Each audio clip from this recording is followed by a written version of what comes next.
ಪ್ರಧಾನಿ ನರೇಂದ್ರ ಮೋದಿಗೆ ಸಿಎಂ ಸಿದ್ದರಾಮಯ್ಯ ಪತ್ರ ಬರೆದಿದ್ದಾರೆ.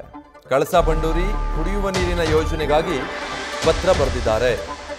ರಾಷ್ಟ್ರೀಯ ವನ್ಯಜೀವಿ ಮಂಡಳಿಯ ಅನುಮತಿಗಾಗಿ ಸಿಎಂ ಸಿದ್ದರಾಮಯ್ಯ ಈ ಪತ್ರ ಬರೆದಿರೋದು. ಜನ್ಮದಿನಕ್ಕೆ ಶುಭಾಶಯವನ್ನ ಕೋರಿ ಅನುಮತಿಗೂ ಕೂಡ ಮನವಿ ಮಾಡಿದ್ದಾರೆ.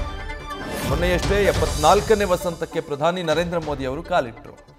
ಆ ಸಂದರ್ಭದಲ್ಲಿ ಜನ್ಮದಿನದ ಶುಭಾಶಯವನ್ನ ಕೋರಿ ಅದರ ಜೊತೆಗೆ ಕಳಸಾ ಬಂಡೂರಿ ಕುಡಿಯುವ ನೀರಿನ ಯೋಜನೆಗೆ ಸಂಬಂಧಪಟ್ಟ ಹಾಗೆ ಅಗತ್ಯವಿರುವ ಅನುಮತಿಯನ್ನ ನೀಡಬೇಕು ಅಂತ ಹೇಳಿ ಸಿಎಂ ಸಿದ್ದರಾಮಯ್ಯ ಪ್ರಧಾನಿ ನರೇಂದ್ರ ಮೋದಿ ಅವರಿಗೆ ಇದೇ ಪತ್ರದಲ್ಲಿ ಬರೆದಿದ್ದಾರೆ.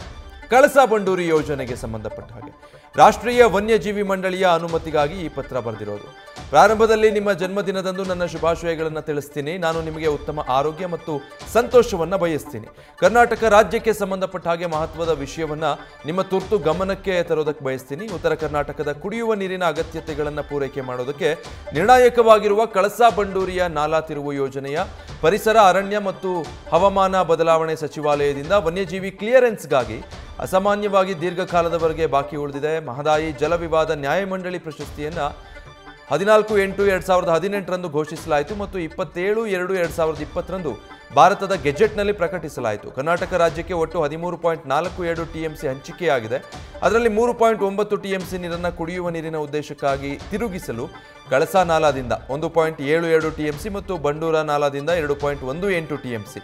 ರಾಜ್ಯ ಸರ್ಕಾರ 16/6/2022 CWCಗೆ ಕಳಸಾ ಮತ್ತು ಬಂಡೂರಿ ನಾಲಾ ತಿರುವು ಯೋಜನೆಗೆ ಎಲ್ಲ ಪೂರ್ವ ತಯಾರಿಯ ಕಾರ್ಯಕ್ರಮಗಳನ್ನು ಮಾಡ್ಕೊಳ್ತಾ ಇದೆ. ಬಟ್ ಕ್ಲಿಯರೆನ್ಸ್ ಬೇಕಾಗಿದೆ.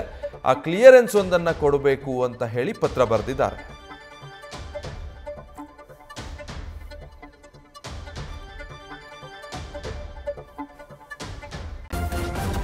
ನ್ಯೂಸ್ ಫಸ್ಟ್ ನಿರ್ಭೀತಿಯಿಂದ ನಿಮ್ಮ ಪರವಾಗಿ.